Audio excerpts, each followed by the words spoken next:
Teman-teman yang dirahmati Allah Subhanahu wa taala, puji syukur kepada Allah yang pada kesempatan ini Allah ngasih lagi kita kesempatan buat belajar, buat itikaf di masjid, buat talabul ilmi, menuntut ilmu, yang mudah-mudahan apa yang kita dengar pada malam ini bisa menambah iman kita kepada Allah Subhanahu wa taala. Karena seperti yang pernah saya sampaikan dulu tuh, mencari ilmu dalam Islam intinya adalah mengasah rasa, bukan menambah wawasan. Menambah wawasan itu kebaikan, tapi bukan inti dari ilmu. Inti dari ilmu itu adalah mengasah rasa di dalam hati. Yang kalau dalam bahasa Islam disebut dengan, dalam bahasa agama disebut dengan iman. Sehingga bisa jadi seseorang tahu Al-Quran cuma satu ayat, tapi kalau dengan ayat itu dia bertambah dekat sama Allah, bertambah yakin, bertambah banyak amal solehnya, berarti dia adalah orang yang mendapatkan ilmu. Sebaliknya ada orang yang menghafal banyak ayat, mengetahui banyak hadis, atau dia punya gelar-gelar akademik di bidang agama, cuman gak nambah iman ke Allah, gak nambah takut kepada Allah, gak nambah dekat sama Allah, berarti dia cuman mendapatkan wawasan, bukan ilmu. Sehingga inti dari ilmu itu adalah mengasah rasa. Dan dalam Islam, tempatnya ilmu itu bukan di fikiran, tempatnya ilmu itu di hati. Sehingga yang disebut dengan fikih atau faqih, orang yang mengerti, kata ulama, al-fiqhu fiqhul qulub. Mengerti itu tempatnya di dalam hati. Apakah kamu sudah mengerti? Kalau kita katakan sudah, itu artinya kita udah ngerasain di hati. Bukan sudah mengerti dalam arti kita udah hafal, udah faham, udah ingat, udah tahu. Bukan itu yang dimaksud dengan sudah mengerti dalam kalimat fikih. Tetapi yang dimaksud dengan kalimat mengerti, sudah bertambah yakin di dalam hati. Sehingga kalau misalnya kita dengar satu nasihat, satu ilmu, satu tausiah, gak nambah yakin dalam hati, berarti kita baru dapat wawasan. Makanya mudah-mudahan majelis-majelis kayak gini nih bisa benar-benar mencas iman kita. Yazid bisa nambah keyakinan kita kepada Allah Subhanahu wa taala. Walaupun teorinya mungkin gak terlalu rumit.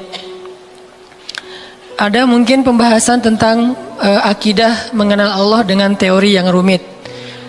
Dibagi-bagi. Misalnya akidah itu terbagi kepada 4 bagian. Ada istilah rububiyah, ada istilah uluhiyah, ada istilah asma, ada istilah sifat. Ini teori akidah. Tapi setelah membahas semua teori akidah ini, terus dia nggak makin yakin sama Allah, kalau ada masalah diserahin sama Allah, berarti dia baru dapat wawasan, belum dapat ilmu. Ada orang yang nggak ngerti istilah rububiyah, nggak ngerti istilah uluhiyah, asma, sifat dan seterusnya. Tapi kalau lagi ada masalah dia bilang tenang aja, ada Allah, dia dapat ilmu. Jadi kita jangan terlalu rumit dengan istilah, tapi berusaha untuk merasakan semua kebaikan-kebaikan dalam ilmu itu di dalam hati kita. Lagian kan kita nggak pengen belajar untuk dapat gelar akademis sebagai seorang LC, MA, doktor ya. Kan kita belajar pengen memperbaiki diri, sederhana. Dan kita juga tidak belajar agama untuk menjudge orang lain, untuk menghakimi orang lain, untuk jadi bahan debat di sosial media. Kita belajar murni untuk memperbaiki diri karena kita sadar bahwa diri kita belum sempurna. Mudah-mudahan malam ini kita dapat apa yang kita cari.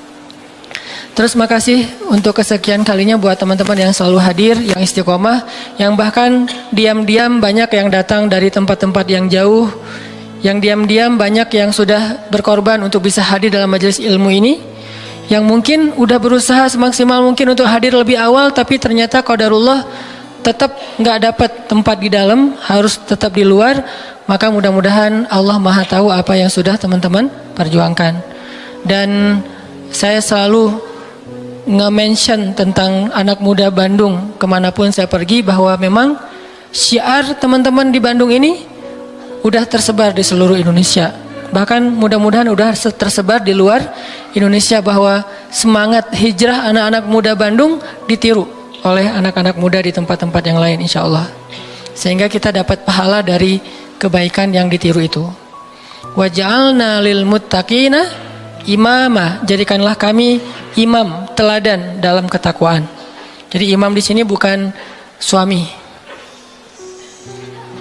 Kalau itu masih lama kali ya.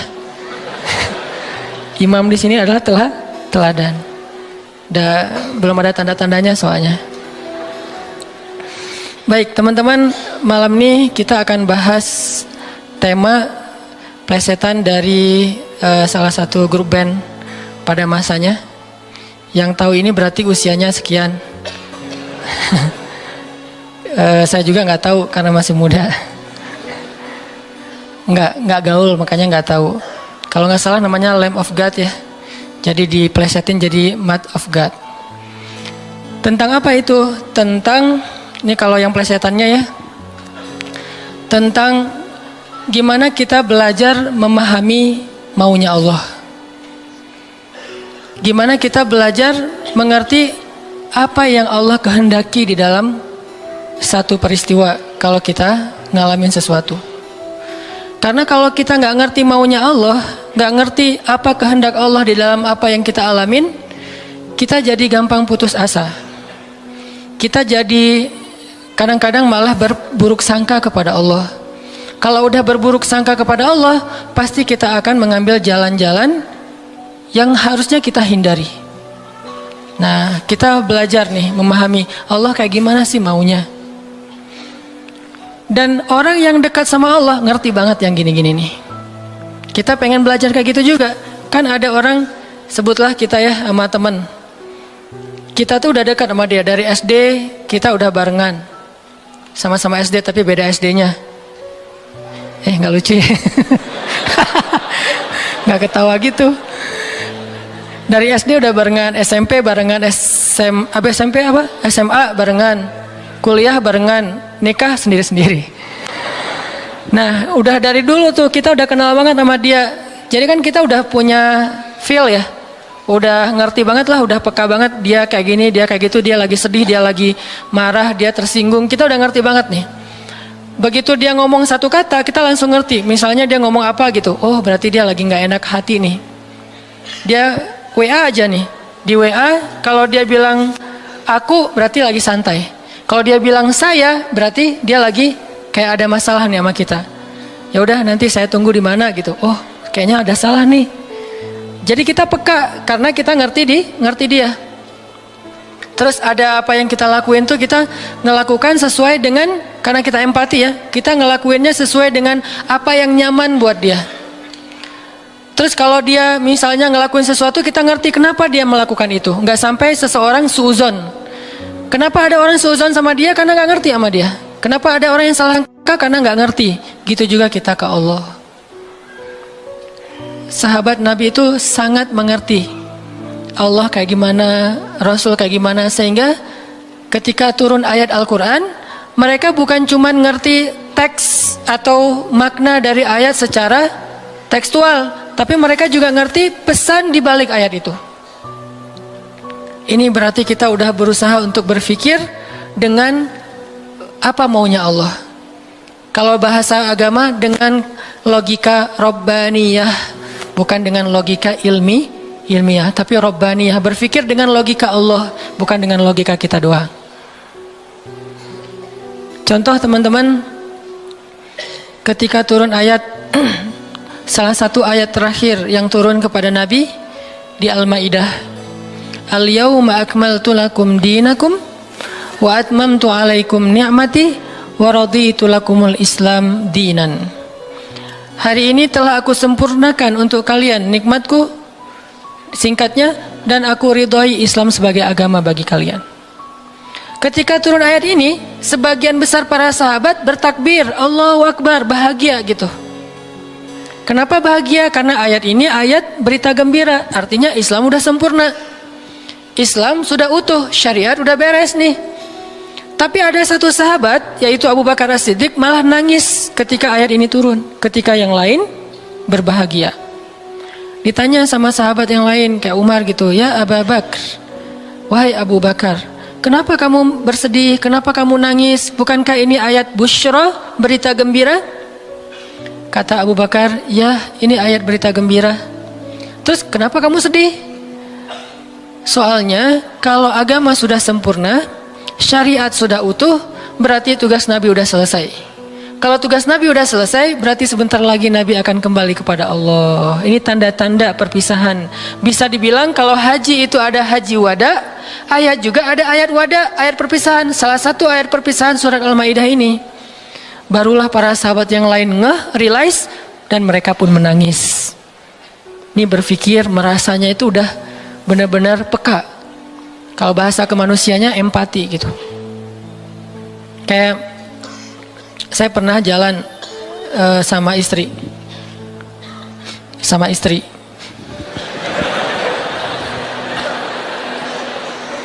Soalnya nggak mau saya jalan sendiri, pasti sama jalan sama istri. Terus diajak sama temen makan seafood, ikan panggang.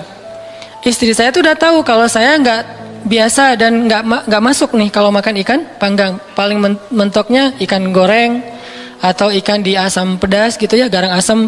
Tapi kalau yang panggang nggak masuk. Diajak sama teman saya, Ustadz ada ikan panggang enak banget nih, seafood, benar-benar makannya di samping laut. Saya kan nggak enak nolak undangan ya. Oh ya boleh. Istri saya langsung lirik-lirik. Dan dia nanya, ada yang digoreng nggak? Kenapa dia bisa langsung ngomong gitu? Kan tahu kan jawabannya? Nah, ada nggak yang ngerasain kita kayak gitu kalau lagi jalan? Belum ya? Duh, maaf ya salah ngomong. Yang empati sama kita, yang ngerti banget kita maunya apa, nggak sukanya apa, dia langsung ngerti, langsung minta ikan goreng. Karena saya tahu saya nggak bisa makan ikan panggang. Atau ada yang ngajak makan kayak ada terasinya, ada jengkolnya. Ini enak banget nih, segala macam promo gitu. Saya diem aja. Kan nggak mungkin saya bilang saya nggak suka jengkol, nggak suka terasi. Ternyata menu favorit restoran itu justru jengkol sama terasi. Istri saya langsung mesen apa gitu. Ada telur goreng misalnya. Ini artinya udah ngerti dan berpikir, merasa dengan cara empati tadi, peka. Bisa nggak kita ke Allah kayak gitu? Sehingga ketika Allah memberi kita satu hal yang kita sebut musibah, kita sebut kayak ujian, karena kita mengerti Allah, akhirnya kita tahu harus kayak gimana. Akhirnya kita tahu gimana maunya Allah, apa ada yang ada di balik suatu peristiwa yang kita alamin. Ini penting teman-teman. Kenapa? Biar kita bisa belajar sabar, belajar husnuzon, dan survive dalam satu masalah. Menggunakan logika Allah. Nah, untuk itu kita coba angkat satu kisah di dalam Al-Quran yang menjelaskan tentang matematikanya Allah ini, ada di dalam surat Al-Anfal. Coba teman-teman buka surat ke-8, surat Al-Anfal. Kita tilawah beberapa ayat pertama. Kita lihat nih logika Allah ketika kayak bentrok dengan logika hambanya. Yaitu surat Al-Anfal ayat 5. Kita baca ayat 5 sampai ayat 8. Ini salah satu peristiwa ketika logika Allah kayak bentrok dengan logika manusia. Kepengennya Allah beda sama kepengennya hamba. Terus apa yang dilakukan hamba itu, terus apa hasil setelah itu? Kita coba baca ayat 5 sampai ayat 8. A'udzu billahi minasy syaithanir rajim. Silakan.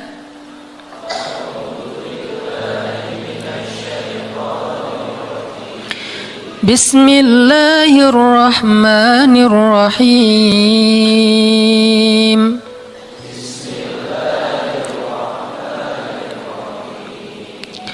Kama akhrajaka rabbuka min baitika bil haqq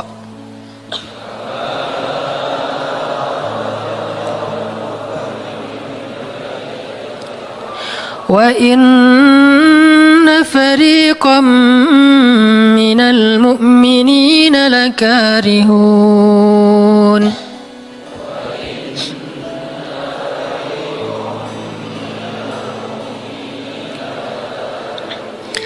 يجادلونك في الحق بعدما تبين كأنما يساقون إلى الموت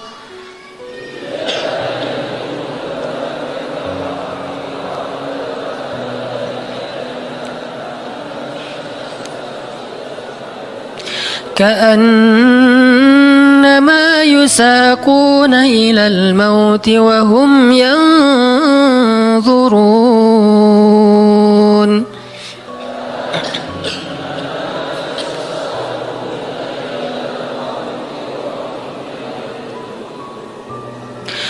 وإذ يعدكم الله إحدى الطائفتين أنها لكم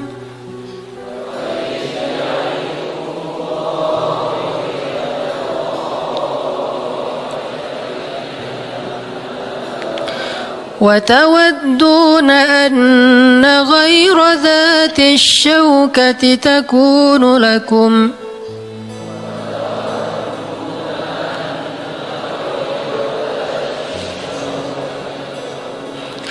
ويريد الله أن يحق الحق بكلماته ويقطع دابر الكافرين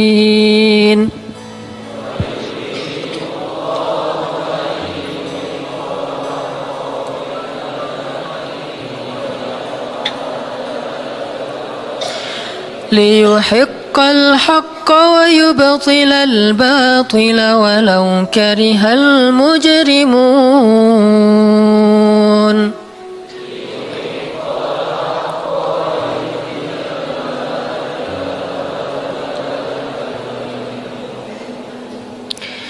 yaitu sebagaimana Tuhan kalian telah menyuruh kalian untuk pergi dari rumah kalian dengan sebenar-benarnya. Meskipun sesungguhnya sebagian dari orang-orang yang beriman itu tidak menyukainya. Mereka membantahmu wahai Muhammad tentang kebenaran setelah nyata bahwa mereka pasti akan menang. Seakan-akan mereka dihalau kepada kematian sedang mereka melihat sebab-sebab kematian itu. Dan ingatlah ketika Allah menjanjikan kepada kalian bahwa salah satu dari dua golongan yang kalian hadapi adalah untuk kalian, sedangkan kalian menginginkan golongan yang tidak memiliki senjatalah untuk kalian. Tetapi Allah hendak membenarkan yang benar dengan ayat-ayatnya dan memusnahkan orang-orang yang menentang sampai ke akar-akarnya, agar Allah memperkuat yang hak itu Islam dan menghilangkan yang batil atau kemusyrikan, walaupun orang-orang yang berdosa itu tidak menyukainya. Shadaqallahul azim. Ngerti teman-teman? Agak kurang jelas ya. Kenapa kurang jelas? Karena kita mungkin sebagian belum membaca kisah yang ada di dalam ayat ini. Salah satu tips paling gampang kalau kita pengen ngerti ayat Al-Quran, baca dulu sejarah yang berkaitan dengan ayat itu. Kalau dalam ilmu tafsir itu disebut dengan asbabun nuzul, peristiwa-peristiwa yang menyebabkan turunnya ayat tersebut. Contohnya surat Al-Anfal. Kalau teman-teman pengen ngerti surat Al-Anfal, coba sebelum baca surat Al-Anfal, baca dulu peristiwa Perang Badar secara lengkap. Nanti di buku sejarah tuh ada Perang Badar, cari yang paling tebal biar nanti pas kita baca detail, banyak hal-hal kecil yang kita jadi ketahuan. Baca peristiwa Perang Badar, setelah berkali-kali baca udah ngerti banget, kayak nonton film berkali-kali sampai hafal. Setelah itu coba baca surat Al-Anfal. Pasti beda. Seolah-olah kita ngalamin ketika ayat itu turun. Itulah bedanya sahabat sama kita. Mereka lebih mengerti Al-Quran karena mereka ngalamin. Nah kita kan cuma membaca teks sejarah, tidak mengalami. Tapi kalau kita baca sejarah berkali-kali lalu baca Al-Anfal, itu akan lebih berasa. Itu yang saya alami. Nah termasuk ayat yang tadi kita baca. Apa sih yang terjadi sampai turun ayat kayak gini? yang terjadi dulu di tahun kedua setelah Nabi hijrah ke Madinah. Orang-orang Mekah yang dipimpin oleh Abu Sufyan mau berdagang ke Syam. Apa yang mereka bawa dalam karavan dagang? Harta-harta orang Islam yang dirampas ketika orang Islam hijrah ke Madinah. Jadi kayak misalnya Abu Bakar hijrah ke Madinah, harta Abu Bakar yang ditinggalin di Mekah itu dirampas sama Abu Sufyan. Terus ada Suhaib bin Amr Ar-Rumi hijrah ke Madinah. Semua harta yang ditinggalkan di Mekah, pasarnya, ladangnya, ternak-ternaknya diambil oleh Abu Sufyan lalu didagangkan ke Syam. Nah, setelah 2 tahun kaum muslimin berada di Madinah, dapat kabar nih kalau Abu Sufyan dan karavan dagangnya baru pulang dari Syam membawa keuntungan hasil dagang harta kaum muslimin yang dirampas di Mekah. Berarti yang dibawa oleh Abu Sufyan harta siapa? Harta kaum muslimin ya, harta sahabat. Sehingga Nabi mengatakan, mari kita cegat Abu Sufyan yang ngelewatin jalur dekat kota Madinah. Karena emang itu jalur lintas antar negara. Mari kita cegat Abu Sufyan dan kita ambil kembali hak kita. Itu tawaran Nabi kepada orang-orang Muhajirin. Makanya bisa dibilang perang Badar ini perang khusus buat orang Muhajirin. Orang Ansor nggak boleh ikut. Karena awalnya juga pengen ngambil harta orang Muhajirin. Itu skenario awal. Mencegat karavan dagang untuk mengambil kembali hak mereka. Yang namanya karavan dagang kan gak banyak pengawal. Beda dengan pasukan perang. Paling-paling pengawalnya 10-20 dibandingkan sahabat yang 300 orang, ini kecil. Sedangkan keuntungannya kalau berhasil mencegat besar. Jadi tantangannya, resikonya kecil, keuntungannya besar. Ini skenario awal. Sehingga para sahabat semangat. Udah 2 tahun kita kelaparan, udah 2 tahun kita nggak punya apa-apa, bergantung kepada orang Ansor, nggak enak sama orang Ansor, masa makan terus di rumah orang. Nah sekarang kebetulan harta kita lewat nih, ya udah kita rampas lagi. Itu skenario awal. Udah siap-siap nih, udah siap-siap mau berangkat jalan. Tengah jalan Abu Sufyan dapat berita, kan pakai mata-mata gitu, dapat berita bahwa kaum muslimin mau mencegat. Akhirnya Abu Sufyan langsung nelpon Abu Jahal. Jahal gitu. Nelpon Abu Jahal dan sinyalnya bagus lagi waktu itu, langsung telepon, nggak putus-putus. Kita mau dicegat nih, coba kamu kirim pasukan untuk melindungi karavan dagang. Soalnya harta yang kami bawa juga ada hak kamu di situ. Jadi diiming-imingi. Abu Jahal pun kemudian mengumpulkan orang-orang Mekah sebanyak kurang lebih 1000 orang untuk mengawal karavan dagangnya Abu Sufyan. Langsung melesat, satu pasukan bergerak cepat sehingga sekarang ada 2 target. Satu karavan dagang, satu lagi pasukan militer yang jumlahnya 1000 orang. 3 kali lipat lebih banyak dari kaum muslimin. Tiba-tiba turun ayat kepada Nabi. Terus Nabi mengatakan kepada para sahabat, wahai para sahabat, sekarang kita punya 2 pilihan. Mau tetap mencegat Abu Sufyan atau kita sekarang malah beralih ke Abu Jahal dengan pasukannya. Sok pilih yang mana kalian. Kaum muslimin sebagian besar memilih tetap seperti rencana awal, mencegat karavan dagang. Jangan mencegat pasukan. Ngapain kita capek-capek perang sama Abu Jahal, untungnya nggak ada. Terus pasukannya lebih banyak, resikonya lebih besar. Dan mereka terlatih, kita sipil yang dipersenjatai seadanya. Mending kita tetap kepada Abu Sufyan, untungnya besar, resikonya kecil, dan sama-sama sipil. Tapi ternyata ketika disuruh pilih kayak gitu, kaum muslimin udah memilih pilihan mereka, Allah memilih pilihan Allah. Kata Allah, enggak, aku memilih kalian menghadapi Abu Jahal. Berat gak sih kayak gitu? Ini matematika Allah, hitung-hitungannya Allah nih, logika Allah. Kadang hidup kita kayak gitu banget teman-teman. Kita pengen kuliahnya ini, ternyata yang lulusnya bagian ini. Saya dulu pengen kedokteran, tapi lulusnya malah ke Mesir. Ya alhamdulillah, karena nilai eksatnya jelek. Ya udahlah ke Mesir aja. Dan ke Mesir juga dulu niatnya bukan mau kuliah, mau main. Wah bagus juga kan, dulu ada Dunia dan Berita suka perkiraan cuaca gitu kan, internasional. Kairo hujan gitu. Wah Kairo, pengen kuliah ke luar negeri. Artinya bukan pengennya saya ke Kairo, tapi Allah menghendaki kayak gitu. Bukan pengennya saya menikah, Allah yang menginginkan. Saya pengennya dari dulu, bukan waktu itu. Jadi bukan pengennya saya menunda pernikahan ya. Pengennya mah 17 tahun nikah wilah. Lulus SMA atau belum lulus mah nikah. Tapi pengennya Allah usia 22 tahun. Ada yang 32 tahun. Ada yang 42 tahun. Ada yang masih betah sendiri. Nah, pengennya kita mah udah mau nikah nih sekarang nih. Tapi pengennya Allah, jangan, kamu jaga ibu dulu. Pengennya kita kerjanya kayak gini nih, usaha, tapi takdirnya Allah jadi misalnya masuk ke pegawai negeri, atau sebaliknya pengennya pegawai negeri malah jadi pengusaha, dan seterusnya. Ada lulusan sains tapi usahanya di wisata kuliner, di usaha kuliner. Ada yang kayak gitu. Ada teman saya lulus ITB planologi, tata kota, tapi usaha kuliner, tapi alhamdulillah dan sukses. Jadi kadang-kadang kepengennya kita sama Allah itu suka bentrok. Dalam kondisi kayak gitu, apa yang harus kita lakukan? Termasuk kepengennya kita nggak punya anak dulu, tapi nggak tahu gimana caranya tiba-tiba punya anak misalnya. Masih nggak tahu lagi gimana caranya ya. Kan ada tuh udah nikah, kita jangan punya anak dulu ya, karir dulu ya aja, tapi ternyata nggak ada ikhtiar, pasrah gitu ya, akhirnya punya anak misalnya. Kan bukan kepengennya kita. Atau pengen punya anak tapi belum punya aja, udah 15 tahun menikah belum punya anak. Kayak Nabi Zakaria, gimana nih? Ketika apa yang kita inginkan dengan apa yang Allah inginkan, kesannya bentrok.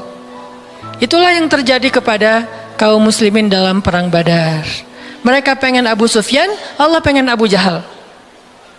Sehingga Allah katakan di ayat 5-nya, wa inna fariqam minal mu'minin lakarihun. Walaupun sebagian orang-orang yang beriman itu karihun, nggak suka. Sehingga pada diam-diam mereka sebetulnya ngeluh gitu. Kenapa ya jadi berubah gini? Tahu gini dari awal, gitu kan ya? Mulai desas-desus di antara kaum muslimin. Karihun, tidak suka dengan pilihan ini, nggak suka dengan tawaran ini. Inilah yang terjadi.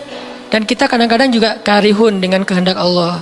Karihun, kenapa sih harus kayak gini? Kenapa sih saya hidupnya gini-gini amat? Kenapa saya yang diperlakukan kayak gini? Kenapa? Dulu ada satu tips, katakan saja la'allahu khair. Ya mudah-mudahan ada kebaikan di sini. Yang penting saya udah ikhtiar, jadinya kayak gini, ya udah jalanin aja. Saya udah ikhtiar, jadinya sama dia, ya udah jalanin aja. Mudah-mudahan la'allahu khair. Nah ini kita coba nanti lanjutkan lagi kisah perang Badar. Terus kita coba lihat hubungannya dengan hidup kita tuh kayak gimana. Mudah-mudahan kita bisa tahu apa yang harus kita lakukan kalau keinginan kita dan keinginan Allah kadang-kadang seperti bentrok. Kita sholat isya dulu ya. Bismillahirrahmanirrahim. Teman-teman yang dirahmati Allah Subhanahu wa taala, tadi kita bahas tentang gimana kadang-kadang kondisi ketika keinginan kita sama maunya Allah itu nggak ketemu.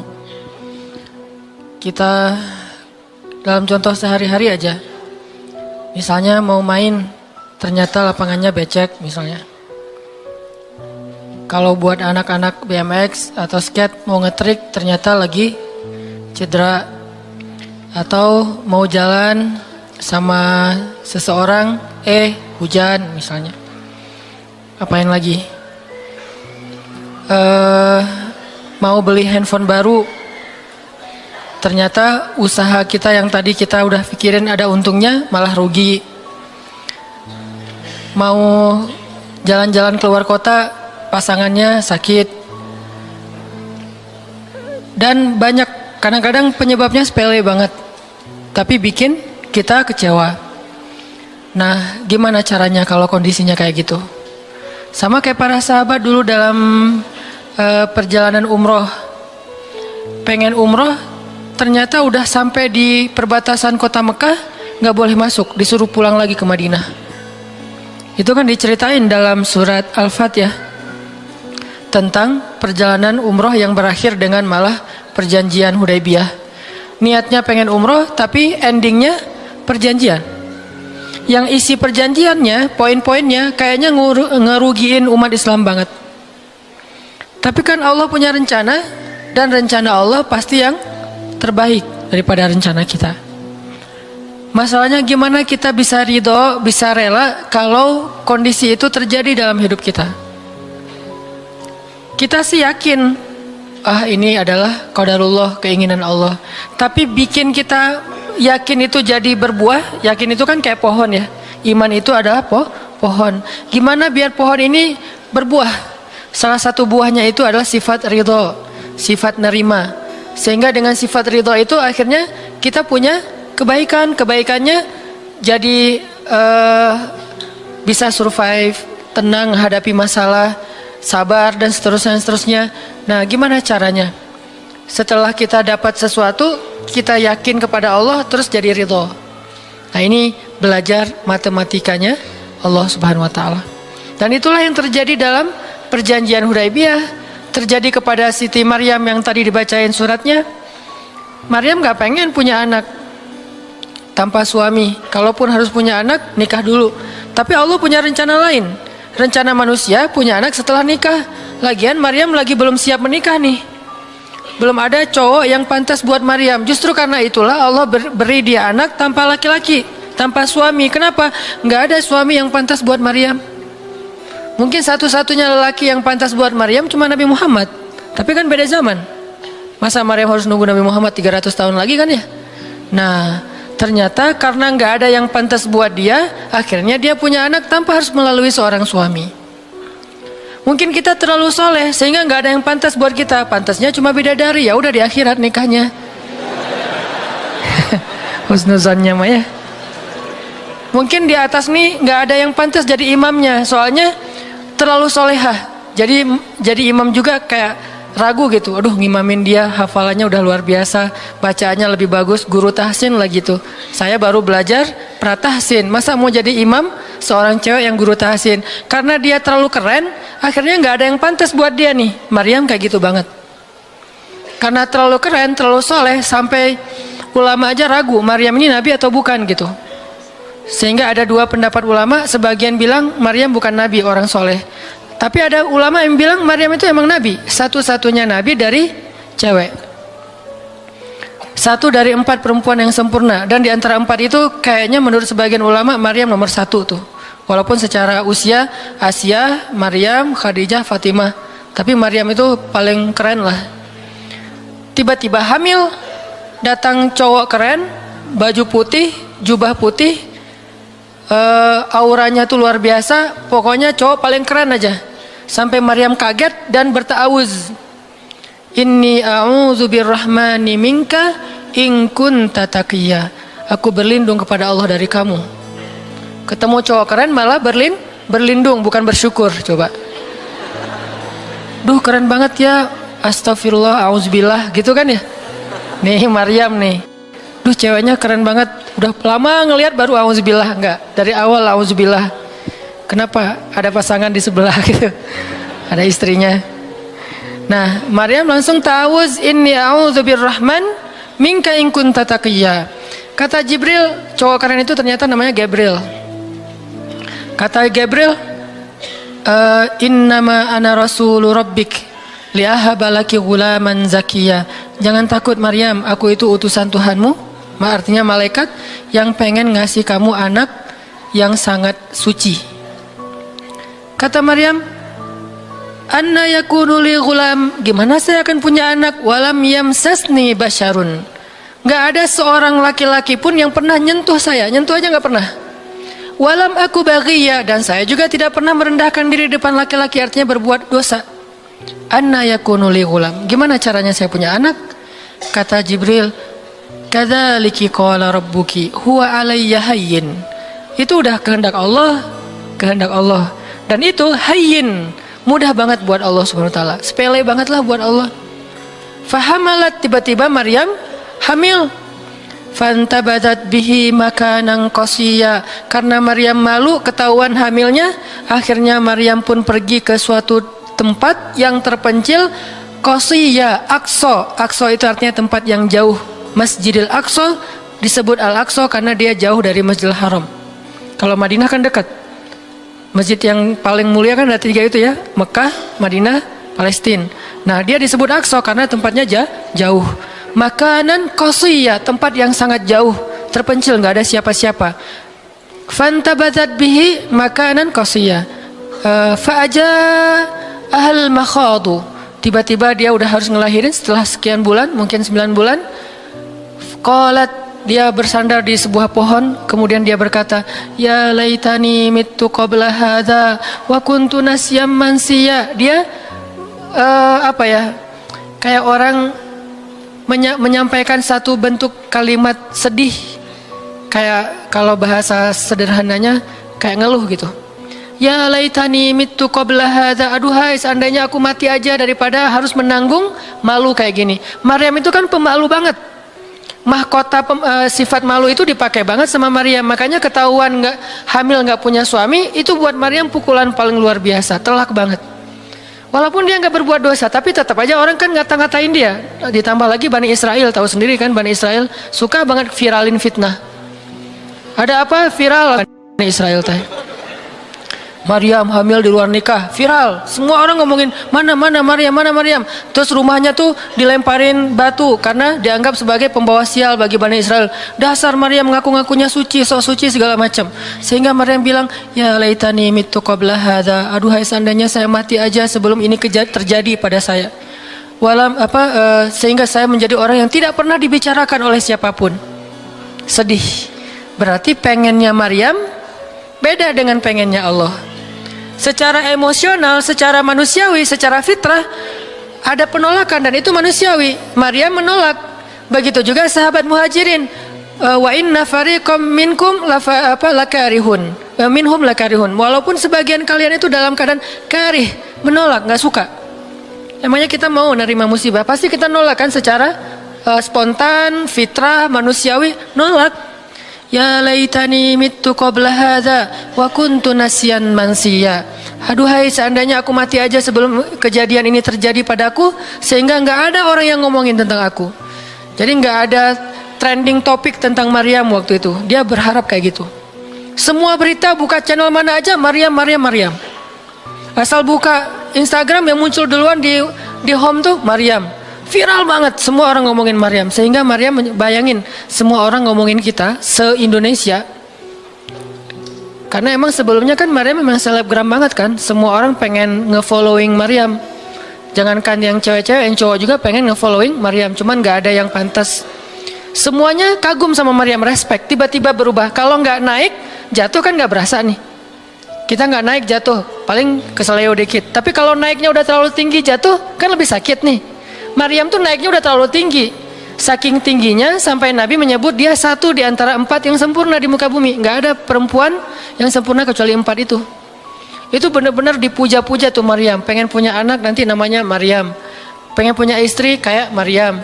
Pengen punya ibu kayak Maryam. Pokoknya Maryam itu idola banget tuh di zaman tersebut. Bani Israel kalau suka lebaynya luar biasa. Kalau benci, wah noraknya juga luar biasa. Tuh Bani Israel. Berlebihan gitu.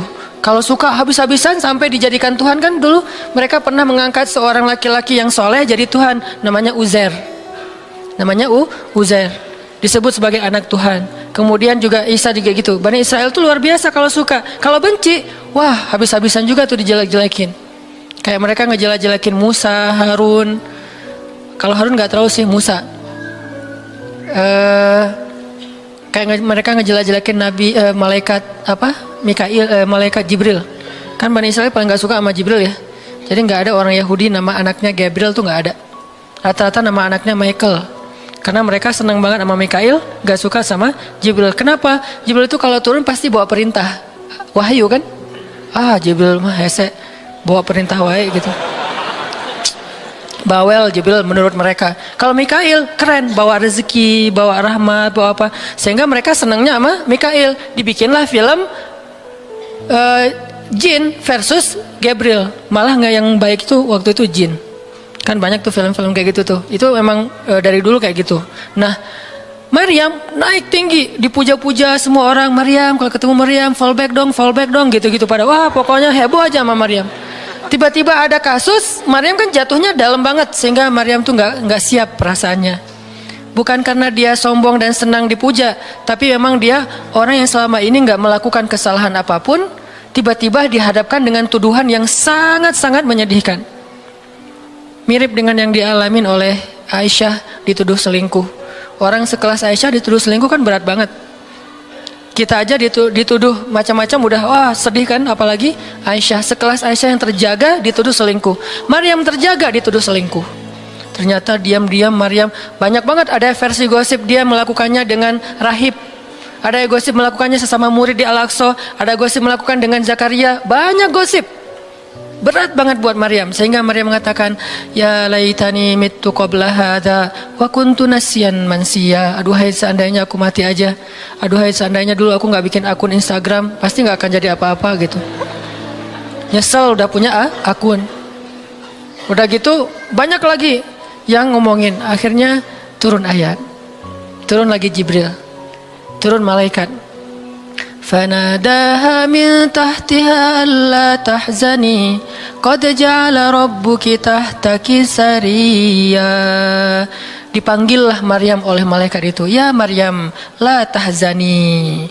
Kalau Abu Bakar, la tahzan. Kalau Maryam, la tahzani. Dua orang yang disebutkan kalimat la tahzan di dalam Al-Quran. La tahzan, innallaha ma'ana. Siapa? Abu Bakar. Kalau Maryam, la tahzani, qad ja'ala rabbuki tahtaki sariya. Jangan sedih wahai Maryam, enggak usah khawatir. Allah udah memunculkan mata air di bawah kakimu. Artinya Allah yang akan merawat kamu, Allah yang akan ngebelain kamu, Allah yang akan deketin kamu, Allah bersama kamu wahai Maryam. Apa pelajarannya di sini teman-teman? Ketika Allah menggunakan logikanya yang kita tidak bayangkan, yang awalnya kita tolak, itu artinya Allah sedang memberikan kita kesempatan, hanya akan ditolong oleh Allah saja, tidak oleh makhluk. Ketika Allah menempatkan kita dalam satu situasi yang sulit, yang sampai bikin kita kehabisan ide nih gimana cara keluar dari situasi ini, itu berarti Allah lagi ngasih kita kesempatan masuk dalam sebuah situasi yang tidak ada yang bisa nolong kita kecuali Allah. Allah pengen nolong sendiri. Dan pertolongan Allah itu ajaib. Tapi kalau Allah tempatkan kita dalam sebuah situasi yang kita masih berpikir dan menemukan beberapa jalan walaupun belum pasti bisa, berarti kita masih diberikan kesempatan yang nolong kita itu makhluk. Oh, minta tolong ke si fulan, minta tolong si fulan. Tapi begitu kita mentok, kenapa ya kok berat banget nih masalah saya? Berarti Allah lagi menempatkan kita di sebuah situasi yang Allah sendiri yang akan menolong kita. Itulah perang Badar, itulah perang Ahzab, itulah Hudaybiyah, itulah Maryam, itulah banyak kisah kayak gitu. Situasi yang kayak udah mentok banget, yang nggak pernah kita bayangkan, yang kita awalnya pasti nolak secara spontan. Berarti Allah lagi nempatin kita di sebuah situasi yang Allah pengen men-treat kita langsung sendiri, nggak mau pakai yang lain. Qad ja'ala rabbuki tahtaki sariya. Allah sendiri yang akan memunculkan mata air di bawah kakimu wahai Maryam. Ayub juga kayak gitu. Semua dokter datang, habis uang Ayub untuk biaya dokter tapi nggak sembuh. Kenapa? Allah nggak pengen kesembuhannya dengan cara-cara yang kebayang oleh Ayub. Allah nggak pengen kita dapat jodoh dengan cara yang kebayang oleh kita. Reunian, stalking Instagram, salah ngambil kebab. Pokoknya yang kebayang sama kita itu nggak akan. Kenapa? Allah pengen ngasih kita cara yang cuman Allah sendiri yang tahu, dan itu surprise, dan itu istimewa banget. Apa itu? Kalau saya tahu berarti bukan surprise kan? Tunggu aja, masing-masing punya rahasia sendiri-sendiri. Dan ini yang bikin kita terus berharap. Sehingga Maryam tiba-tiba ngelihat di bawah kakinya sama Isa udah ada mata air. Minumlah dari mata air itu. Terus kata Allah, wa huzzi ilaiki bijid'in nakhlah tusaqit alaiki rutban janiyya. Ya Maryam, goyangkan pohon kurma yang ada di sebelahmu. Kan dia tadi bersandar di pohon kurma pas ngelahirin. Terus disuruh goyangin tuh pohon kurma. Saya pernah bilang, bayangin gimana seorang perempuan yang baru ngelahirin, yang lagi lemah, disuruh goyangin pohon korma. Pohon korma itu ukuran diameternya sebesar meja ini nih, lebih besar daripada diameter pohon kelapa. Bayangin, ngegoyang pohon korma sebesar ini, seorang perempuan, goyang gak tuh pohon? Gak bakal. Laki-laki aja gak goyang, apalagi sendiri. 10 orang laki-laki aja ngegoyang pohon kurma segede ini, belum tentu goyang. Goyang aja enggak, apalagi sampai ngejatuhin buah korma. Kalau buah korma yang udah tua jatuh masih mending, nih yang muda jatuhnya tuh. Berarti kan goyangnya lumayan tuh. Berapa skala Richter ya? Yang muda jatuhnya rutoban janiyah, bukan korma yang tamar, yang udah tua, yang udah emang dihembus juga pakai angin jatuh, enggak. Wahuzzi, goyangkan pohon kurma itu ya Maryam. Apakah Maryam berpikir Allah kalau ngasih perintah yang logis deh? Enggak kan? Kan Allah tahu ini pohon kurma dan saya baru ngelahirin, masa disuruh goyang? Enggak. Logika kayak gini, pertanyaan kayak gini enggak muncul dari orang yang udah pasrah banget sama Allah, yakin kalau Allah yang perintahkan, lakukan aja deh. Gak usah tanya gimana nanti hasilnya, itu bagian Allah, bagian kita ngelakuin apa yang Allah perintahin, disebut dengan ikhtiar. Kadang-kadang ikhtiarnya nggak nyambung dengan hasil, tapi Allah suruh, ya udah lakuin aja. Maryam pegang tuh pohon, baru digoyang dikit, udah langsung berguncang. Tusakit alaiki, jatuhlah, bukan jatuh, berjatuhanlah, berarti banyak nih. Berjatuhanlah untukmu rutoban janiyah, buah-buah kurma yang masih muda tapi manis. Artinya apa? Hasilnya Allah yang pilih.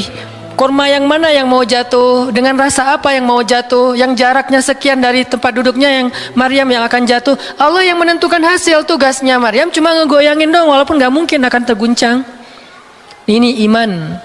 Belajar iman. Allah yang suruh, ya sudah saya lakukan. Allah suruh ikhtiar, ya saya ikhtiar. Allah suruh berobat, ya saya berobat. Tapi hasilnya Allah yang nentuin kayak gimana caranya. Akhirnya rutoban janiyah, berjatuhan. Kata Allah, fakuli washrobi wa qarri aina. Makanlah Maryam, minumlah Maryam, dan bersenang hatilah kamu dengan semua ini. Sehingga kata Nabi komen setelah baca ayat ini nih. Nabi komen Nabi apa? Korma dan manusia itu ada hubungan sejarah. Diciptakan dari jenis tanah yang sama. Jadi pohon-pohon lain itu jenis tanahnya beda. Cuman satu yang mirip dengan manusia, jenis tanahnya korma. Sehingga salah satu yang cepat merecovery seorang perempuan yang baru ngelahirin adalah makan rutoban janiyah, korma yang yang muda tapi manis. Jangan dikasih ke bayinya ya, keselak, bahaya. Kasih ke ibunya. Kalau ke bayinya tamar, korma yang udah tua, terus dikunyah sama bapaknya dengan syarat bapaknya udah gosok gigi. Jangan habis makan bala-bala, cengek, makan kurma, kasih ke bayi. Kasih ke bayi yang tua, kasih ke ibunya yang muda, dan itu cepat merecovery seorang perempuan. Kata Nabi, di situ ada obat dari penyakit. Intinya teman-teman, kayak gitu ternyata cara Allah. Ini logika Allah nih. Sehingga ketika kaum muslimin, balik lagi ke surat Al-Anfal, dihadapkan dengan satu pilihan yang mereka nggak pernah ngebayangin, dan secara spontan karihun, menolak, maka Allah Subhanahu wa taala menyampaikan kenapa Allah memilih itu. Karena kata Allah, tujuan dalam pencegatan ini bukanlah mengambil harta, tetapi untuk menunjukkan mana yang benar, mana yang batil. Ya sudahlah, daripada menentang Allah, sami'na wa ata'na, ikut. Walaupun sebetulnya hatinya masih karihun, nggak rela gitu. Ikutlah pilihan Allah dan Rasul. Mereka pun ganti rute, dari yang tadi rute mau mencegat Abu Sufyan, sekarang rute kepada Abu Jahal. Mulai ngutus mata-mata Abu Jahal, berapa pasukannya segala macam, bermalam di sebuah tempat di daerah situ. Malamnya Nabi itu nggak bisa tidur. Nabi sepanjang malam beristighosah. Jadi istighosah itu teman-teman salah satu di antara sunnah-sunnah Nabi SAW. Apa istighosah artinya? Doa yang sangat lama. Nabi malam itu sama Abu Bakar berdua nggak tidur, yang lain pada tidur kan, besok mau perang nih. Malam ini mereka tidur, besok mau tanding aja disuruh tidur kan ya. Apalagi besok mau perang, tidur, wajib tidur. Yang belum tidur pokoknya pura-pura tidur aja. Kayak kita besok mau akad kan harus tidur ya, walaupun susah tidurnya.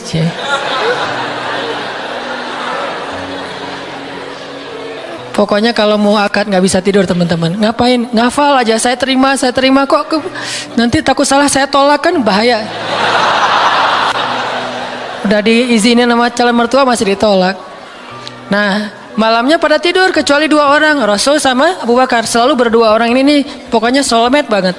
Direkam soulmate-nya di Al-Quran. Rasul beristighosah, doa yang sangat khusyuk. Berharap banget, panjang lagi doanya sepanjang malam, sampai Nabi mengangkat kedua tangannya itu nggak gini, tapi gini. Pernah nggak doa kayak gini? Nah, makanya masih sendiri ya. Coba istighosah, ya Allah. Langsung tuh. Jadi kalau doa jangan gini doang, apalagi gini santai. Sesekali doa, Allah. Ternyata belum, naik lagi sampai setinggi mungkin. Dan itu ada sunnahnya, Nabi berdoa dengan, kan Nabi berdoa kadang mengangkat tangan, kadang tidak mengangkat tangan, kayak doa sehari-hari masa angkat tangan kan ya. Kayak mau makan misalnya, Bismillahirrahmanirrahim amutu wa ahya. Allahumma barik lana gitu ya. Kan nggak harus ngangkat tangan. Sarewai ini. Nah, udah kadang Nabi doanya gini, nelunjuk. Bukan perintah Allah, ya Allah kasih lo ya. Enggak. Nelunjuk dengan filosofi Arab sama filosofi Indonesia beda. Makanya jangan menerjemahkan teks Arab dengan konteks kita, dengan persepsi kita. Terjemahkan dengan persepsi bahasa sendiri. Apa sih maksudnya? Gitulah. Jadi di Arab tuh kalau gini bukan merintah. Gini tuh artinya cuma engkau yang saya harapin ya Allah gitu maksudnya. Jadi kalau ya Allah itu maksudnya engkau doang yang saya harapin, iya karena berdua, iya karena selain gitu. Bukan ya Allah pokoknya harus ya, bukan.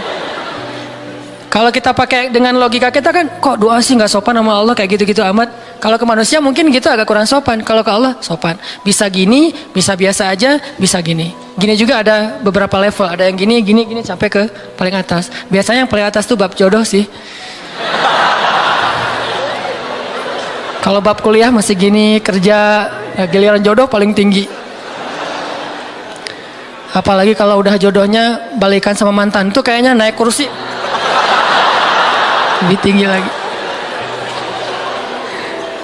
Jadi malam itu Nabi beristighosah sampai syal beliau jatuh, nangis, janggut beliau basah dengan air mata, nangis panjang malam, ya Allah jika besok kami kalah perang, terbunuh semua, mungkin di muka bumi ini nggak akan ada lagi orang yang menyebut la ilaha illallah. Abu Bakar ngambil rida syalnya Rasul, ditaruh lagi, cukup bagimu ya Rasulullah, cukup ya Rasulullah. Allah udah mendengar. Abu Bakar menenangkan Rasul, tapi Rasulullah terus saja gitu. Kayak kita lagi doa kata teman, udah Allah udah dengar, taruh dulu. Kalau kita mah gitu ya. Nah, tapi jangan dibayangin gitu. Rasulullah pasti khusyuk banget, nggak kayak kita. Udah selesai berdoa, pagi-pagi sahabat riuh.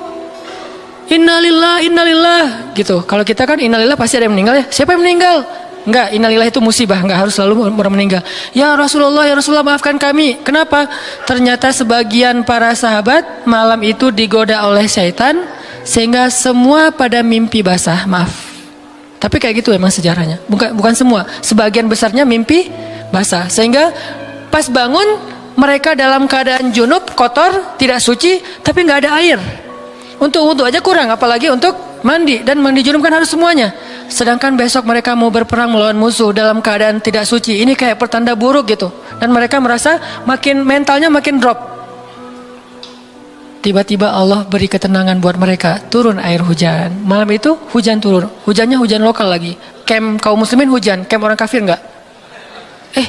Hujan. Nyebrang-nyebrang. Hujan enggak. Yang namanya di Indonesia gitu. Di camp kaum muslimin hujan, di campnya orang kafir nggak hujan. Akhirnya pada mandi, alhamdulillah, Allah Akbar. Itu nanti ada ayatnya setelah itu. Coba nanti baca lagi halaman kedua. Ketika ada adegan hujan segala macam, itu ceritanya kayak gitu. Akhirnya makin mantap. Alhamdulillah bisa mandi, wudhu, minum. Baru mereka yakin bahwa ini adalah benar-benar perintah Allah. Nah hidup kita tuh kalau kita ngejalanin hal-hal kayak gini, kita bakalan kayak lagi jalan bareng Allah. Sehingga nanti kita akan banyak ngelihat keajaiban-keajaiban Allah. Kalau kita nggak pernah masuk dalam situasi ini, kita tuh kenal Allah cuma dari kata orang, nggak pernah jalan bareng. Kita kayak kenal seseorang, tapi kata teman kita, cuma lihat postingannya doang, tapi nggak pernah jalan bareng, jadi nggak kenal dekat gitu, dan nggak akan dapat feel. Begitu juga kita kenal Allah. Kalau kita kenal Allah hanya dalam situasi normal, wajar, nyaman, berarti kita kenal Allahnya cuma dari katanya, cenah. Nggak pernah ngalamin sendiri. Begitu kita dihadapkan dengan situasi kayak gini, berarti kita lagi diajak Allah jalan bareng. Yuk jalan bareng saya. Siap ya Allah. Hah? Banyak kejutan-kejutan, banyak yang bikin kita kaget. Kenapa? Karena kita jalannya dengan zat yang maha kuasa. Dia akan tunjukin kekuasaan-kekuasaannya. Dan kekuasaan Allah yang paling luar biasa ditunjukin justru dalam kesulitan. Kalau dalam normal nggak luar biasa namanya. Kayak kita sama teman kita, dia ngasih kita hadiah atau pinjam duit 100.000 pas kita lagi awal bulan. Kan biasa aja ya. Coba kalau dia pinjemin duit 50.000 pas akhir bulan, kan luar biasa kan? Jadi makin kita sulit, Allah tunjukin kekuasaannya, di situ kita makin lihat gimana kita tuh bergantung banget sama Allah. Emang Allah bikin skenarionya kayak gitu. Sehingga kalau kita teman-teman dihadapkan atau dikondisikan sama Allah dalam suatu keadaan yang kita nggak siap, yang kita nolak, yang kita berontak, tapi di sisi yang lain kita yakin ini ketentuan Allah, belajar meyakini, oh Allah lagi ngajak saya jalan nih. Allah lagi ngajak saya jalan biar lebih kenal sama Allah. Biar Allah nunjukin langsung. Satu, kedua niatin juga, oh Allah pengen memperlakukan saya khusus, nggak mau pakai yang lain, berdua aja biar Allah yang menolong saya. Karena udah nggak bisa ngarap siapa-siapa. Akhirnya kaum muslimin pun melakukan peperangan Badar, duel dulu nih. Jadi ada kayak tarung dulu 3 orang dari kaum muslimin, 3 orang dari orang kafir. Tarung, salah satunya jagoannya Nabi, kesayangan dan kebanggaan Nabi banget, anak muda yang bernama Ali bin Abi Thalib. Ali maju, kalah musuh, terkapar, 3-tiganya mati. Kaum muslimin bertakbir, ahadun ahad. Yel-yel yang dipakai oleh Bilal dulu di Mekah, dipakai oleh kaum muslimin. Menanglah perang Badar. Dan dalam peperangan itu Allah tunjukkan yang luar biasa, kaum muslimin ditolong oleh makhluk yang turun dari langit berbondong-bondong, terbang menyambar dengan pakai ikat kepala berwarna hijau. Malaikat. Jadi ada khusus malaikat yang tugasnya sebagai malaikat militer. Ini malaikat angkatan udara nih. Malaikat militer. Kalau yang tadi kan di Maryam angkatan darat. Jadi ngasih korma segala macam. Ini angkatan udara. Nyambar dari atas, bayangin. Kaum muslimin lagi perang, tiba-tiba serangan udara, kan luar biasa tuh. Dan ini pertolongannya munculnya kenapa? Karena kaum muslimin memilih pilihan Allah, menggunakan logika Allah. Di logika itu, di jalan itu, di kondisi itu, Allah bakalan nunjukin banyak keajaiban. Kalau kita pengen lihat keajaiban, belajarlah untuk bersabar kalau kita tiba-tiba berada dalam kondisi kayak gitu.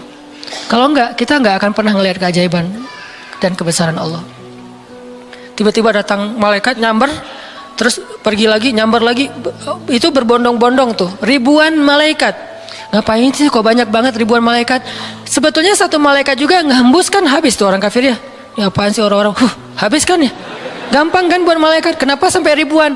Kata Allah alasannya bukan untuk ngancurin orang kafir. Alasannya untuk meneguhkan orang beriman.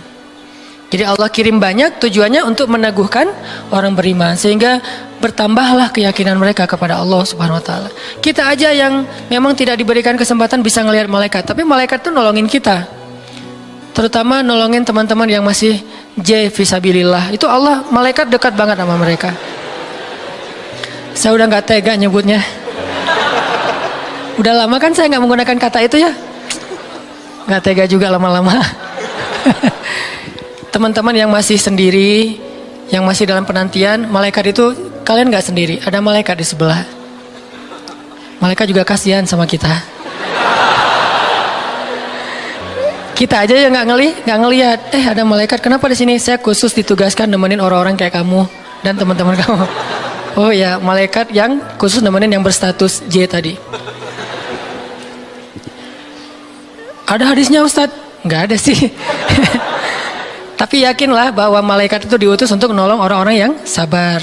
Status sabar kan bisa status masalah tadi, bisa masalah rezeki, bisa masalah sakit. Pokoknya ada malaikat aja yang nolongin mereka. Ngedoain mereka, berselawat untuk mereka, memberikan naungan rahmat untuk mereka. Pokoknya banyak tuh. Apalagi para sahabat yang tadi mau memilih pilihan Allah walaupun awalnya nolak, karihun. Karena udah milih pilihan Allah, Allah berikan pertolongan yang luar biasa.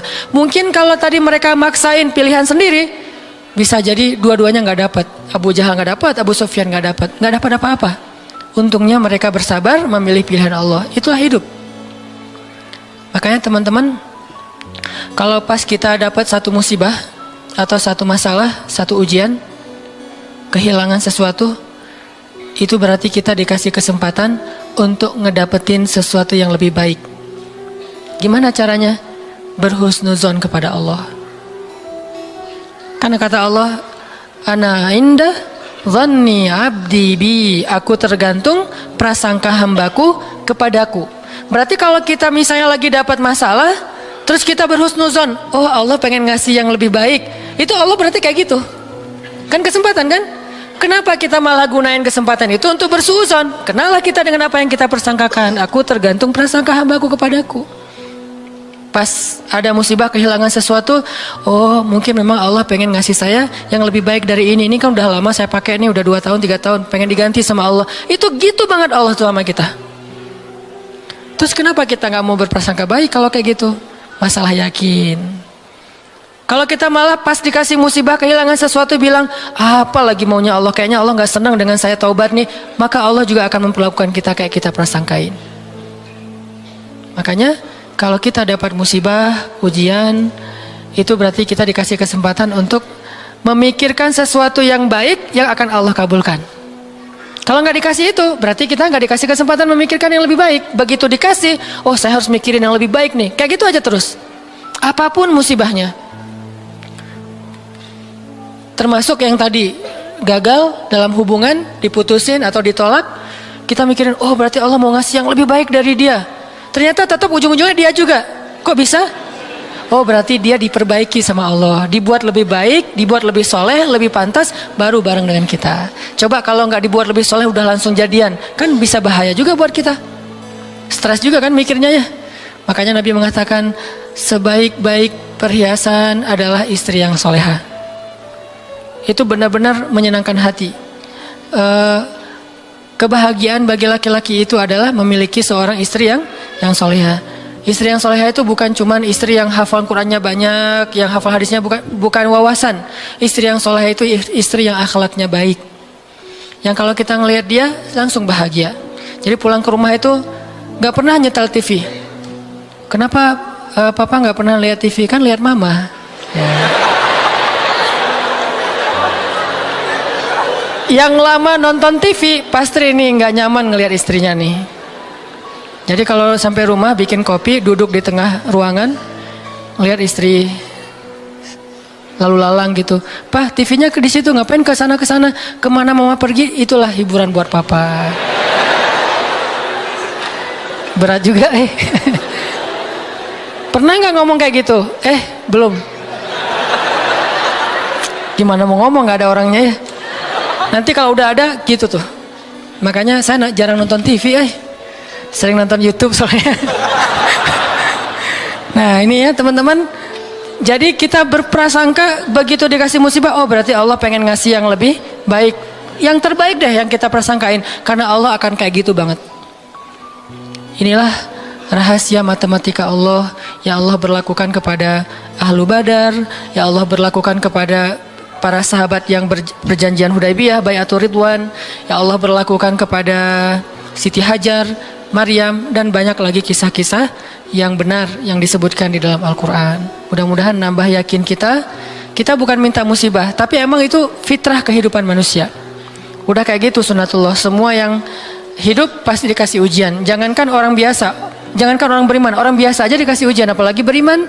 Beriman itu pasti dikasih ujian sama Allah. Cuman karena ujian itulah Allah memperlakukannya lebih istimewa daripada orang lain. Jadi siapa orang yang paling istimewa di mata Allah? Yang paling banyak diuji.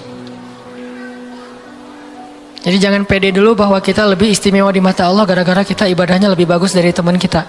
Bisa jadi teman kita nggak tahajud. Bukan berarti nggak perlu tahajud ya, tahajud keren, bagus, luar biasa. Tapi ini kalau kita ke orang lain gitu, misalnya kita udah tahajud, misalnya kita udah taklim, misalnya kita udah tilawah, misalnya kita udah sedekah, misalnya. Terus kita ngerasa kayak lebih baik dari orang lain, jangan. Karena bisa jadi ibadah teman kita diam doang tuh. Ngapain? Sabar menghadapi ujian, itulah ibadahnya. Bisa jadi orang yang paling mulia di mata Allah itu orang yang sedang sakit di rumah sakit atau di rumahnya yang nggak bisa berobat bertahun-tahun. Pas kita lihat ke dia mah nggak, ibadahnya nggak dahsyat kayak kita. Nggak pernah ikut talim, tilawahnya sedikit-sedikit, paling juga yang dia hafal aja karena udah nggak bisa baca saking sakitnya. Tapi ibadahnya itu 24 jam sehari. Lewat apa? Sabar menghadapi ujian sakit. Berarti bisa jadi teman kita yang baru diputusin itu lebih mulia daripada kita yang baru jadian. Jadi jangan ngeledekin ya, jangan suka membuli lah. Karena yang dibully itu bisa jadi lebih mulia daripada yang membuli. Astagfirullahaladzim ya. Itulah teman-teman kajian tentang matematika Allah. Mudah-mudahan kita mengerti. Maksud mengerti di sini meyakini, bisa bertambah yakin sama Allah dan bisa diterapin. Tadi kalau dikasih ujian berarti kita punya kesempatan berprasangka baik supaya kita dapat apa yang kita prasangkakan. Kalau dikasih ujian berarti Allah pengen ngajak kita jalan berdua nih. Kalau dikasih ujian berarti Allah pengen memperlakukan kita secara khusus, nggak mau yang lain bantu kita, pengen Allah doang yang bantu. Dan itu keistimewaan dari Allah untuk kita. Ya Allah, paham kami kehendak-kehendak-Mu ya Allah. Jangan biarkan kami berburuk sangka kepada Engkau ya Allah. Karena jika kami berburuk sangka kepadamu, maka itu tidak akan merugikan Engkau sedikit pun ya Allah. Jika kami berputus asa, itu pun tidak akan merugikan-Mu ya Allah. Engkau tidak butuh kepada kami, tetapi kami yang butuh kepadamu ya Allah. Pahamkan kami tentang ketentuan-ketentuan-Mu. Pahamkan kami tentang kebijaksanaan-Mu.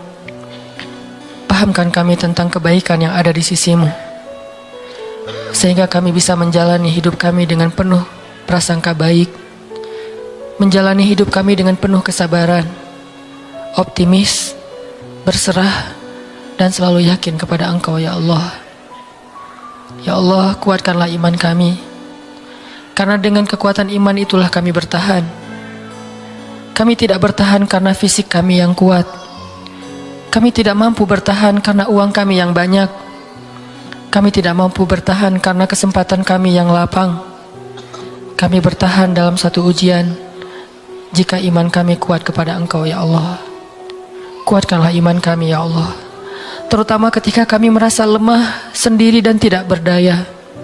Ketika kami merasa tidak ada yang bisa menolong kami dalam satu masalah selain Engkau ya Allah. Ketika kami merasa ujian yang kami hadapi sudah hampir di batas kemampuan kami ya Allah, saat itulah dekap kami dengan kasih sayang-Mu ya Allah. Dekap kami dengan kasih sayang-Mu sebagaimana Engkau mendekap Rasulullah SAW. Tolong kami, temani kami sebagaimana Engkau menemani Rasulullah dan Abu Bakar di dalam Gua Thur. Beri kami jalan keluar sebagaimana Engkau memberikan kebaikan kepada Maryam. Jangan biarkan kami berputus asa dan memilih jalan yang tidak Engkau ridhai ya Allah. Kami takut dan kami berlindung kepadamu dari nafsu diri kami sendiri ya Allah. Kami berlindung kepadamu dari kelemahan diri kami sendiri ya Allah. Kelemahan yang membuat kami tidak lagi berharap kebaikan di sisi-Mu. Kelemahan yang dalam diri kami yang membuat kami tidak mau lagi berikhtiar. Kelemahan dalam diri kami yang membuat kami berputus asa. Kami berlindung kepadamu dari kelemahan itu ya Allah. Fahamkan kami. Pegang kami erat ya Allah ketika kami akan terjatuh. Justru kami sangat membutuhkan-Mu saat itu ya Allah. Kami sangat membutuhkan-Mu saat itu ya Allah. Janganlah Engkau tinggalkan kami di saat-saat kami paling lemah. Janganlah Engkau tinggalkan kami di saat kami gamang dan bingung. Bukankah Engkau berfirman, Alam yajidka yatiman fa'awa wa wajadaka dhallan fahada wa wajadaka ailan fa'aghna. Engkau yang menemani orang yang merasa yatim sendiri. Engkau yang memberi petunjuk kepada orang yang bingung dan tidak tahu arah. Dan Engkaulah yang mencukupkan orang-orang yang kekurangan dan kelaparan. Temani kami ya Allah. Beri kami petunjuk ya Allah. Cukupkanlah kami ya Allah. Kami mohon ya Allah. Genggamlah hati kami ketika kami dalam keadaan rapuh, ketika kami dalam keadaan galau, ketika kami dalam keadaan lemah. Ilahana, jangan lepaskanlah ikatanmu kepada kami. Jangan lepaskan pandangan kasih sayangmu atas kami. Jangan lepaskan dekapanmu dari kami, ya Allah. Janganlah engkau turunkan baroahmu kepada kami, sebagaimana engkau turunkan baroah kepada orang-orang yang engkau murkai. Jangan engkau biarkan hidup kami istidraj kepada kehancuran, sebagaimana engkau pernah mengistidrajkan orang-orang yang engkau benci. Sayangi kami, ya Allah. Dekatkan kami kepadamu, ya Allah. Itulah yang paling berharga dalam hidup kami, ya Allah. Kadang kami bisa menjauh dari seseorang yang kami sayangi. Kadang kami bisa kekurangan dari hal-hal yang kami butuhkan. Kadang kami bisa merasa lemah dan tidak berdaya. Tetapi asalkan engkau ada di sebelah kami, asalkan engkau bersama dengan kami, maka semua itu akan bisa kami lalui, ya Allah. Jangan tinggalkan kami sedetik pun dalam hidup kami, ya Allah. Jangan tinggalkan kami sedetik pun dalam hidup kami, ya Allah. Rabbana, dengarkanlah doa-doa kami, ya Allah. Perkenankanlah permohonan-permohonan kami, ya Allah. Terimalah amal-amal kami, walaupun masih sedikit dan banyak keterbatasan. Dan ampunkan dosa-dosa kami, ya Allah. Rabbana, atina fid dunya hasanah wa fil akhirati hasanah wa qina adzabannar. Subhanakallahumma wa bihamdika asyhadu an la ilaha illa anta astaghfiruka wa atubu ilaik. Assalamualaikum warahmatullahi wabarakatuh.